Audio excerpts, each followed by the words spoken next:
Hi everyone, Miss Tracy again from the Louisville Public Library.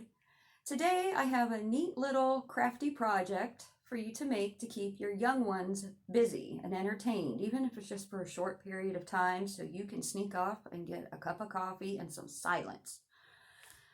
This one today, the main items you're going to need is 2-gallon Ziploc bags and some duct tape.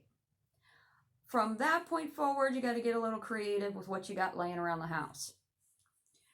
You're going to need some type of liquid and some types of little small fidgety type items, whether it be some kind of toys or maybe some buttons. Use your imagination.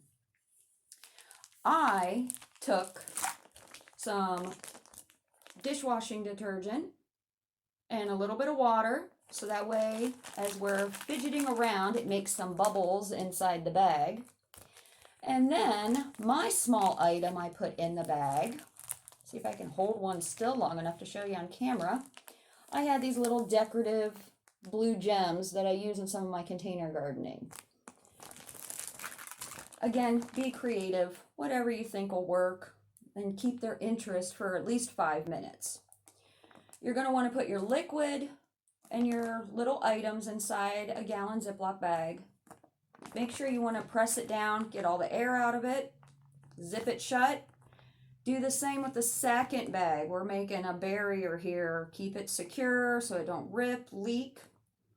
You're going to put the second bag over, press the air out, zip it shut, and for extra security, you're going to run duct tape around all the edges. And as you see, I did it on both sides. Just put it on, fold it over, and then there you go. Something quick, simple. Hand it to the kids.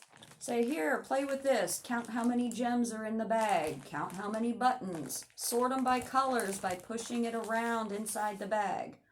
Keep them busy for a few minutes and save your sanity. That's all we have for this craft for today. I'll be back with more.